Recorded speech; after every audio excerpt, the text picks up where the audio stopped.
وهذا اللحظة واحد هروبة إن هشيني لما كن إيوه لبي توكي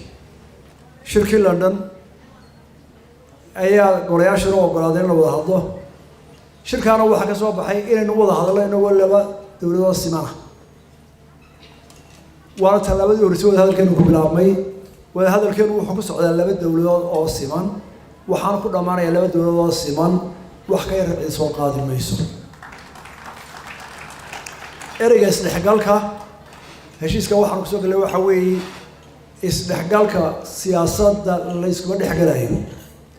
waxa la yiri in aan laga hor imanin wixii aan siyaasadda ahayn ay soo socodka waliba bracket baa la galiyay saddex qodob sportska iyo culture-ka dhaqanka culture dhaqanka iyo ciyaaraha oo ku cusub waayo business horteebo bilaabmay lacagteena iyo shirkadda isku muraaqay isu socodku dad Soomaaliyeed oo walaal uu iska socdaa wixii isdhexgalaya horta siyaasad iyadoo way reeban tahay sida uu sheegay gudoomiyaha baarlamaanku xeer baa joojiyay kuma jirto qofkii siyaasi ama siyaasad u taga intuu iska taga siyaasad ka qayb galay waa dambiil qaran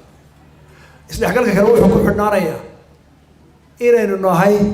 مثلاً كوح عيال شامتك تكبد يابل الدنيا إيران تكتوف وإيران تكان يجوا باسبور كسومالي لان ستة ودولة السومال عندتي ومجا السومال ناس كعيارين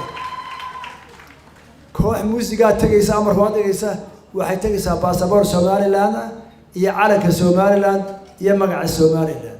قف كري جو تيكرا قف مراده هذا سعود ويرك لكن وحي إنستيتوشنه أما كوحي وحي كنت كرام باسبور سوماليلاند على كسوماليلاند مقع سوماليلاند في سكسو يصير سام مقدشو والله غرفنا هذه أنت هالوالو عندنا تجي ميسو وياس قاعد منه إياه ما قرأ إن الساعة لنا في سبحيا وحي نور كان قبله وقويه إننا قلنا تبايو كاتبايه وحنور إنه اللي بدو لودنا هاي qof aan fiis calanka Soomaaliya iyo baasaboorka Soomaaliya loo fiisaynayni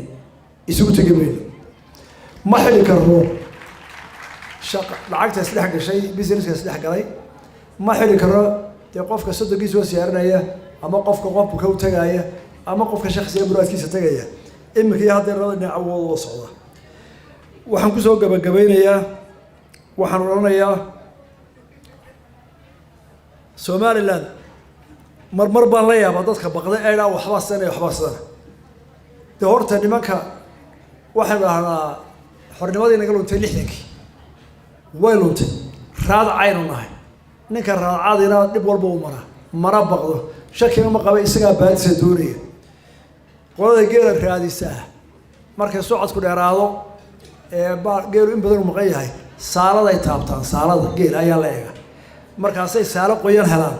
dabeetana iyagoo 7 cisho qatana orday bay hadal haduu dhow yahay daalkii uu ka baxa anu waxaan qabaa maanta inuu saalo qoyan hayno oo baadidii aynu doonay ay dhowdahay oo meel laga daariyo meel laga wada cabida inaan joogin labadana iyaga ayaa wax la dhumanayo waxaan lahayn sheeganayo inay baqdaan ee inagu inaynu baqanaba maaha waayo dhamaanteen gurood baynu nahay xorriyadeena lutilixinkii waan inuu simannahay ninanku eedeyn maayo waxay noo balana midnimo wax wada qabsi baadidoon loo midaysan yahay qarankoo la wada ilaaliyo in la isu dul qaato inaynu mustaqbalkan ka fiican aynu joogno dhawaan gaarno ayaynu bala dhamaanteed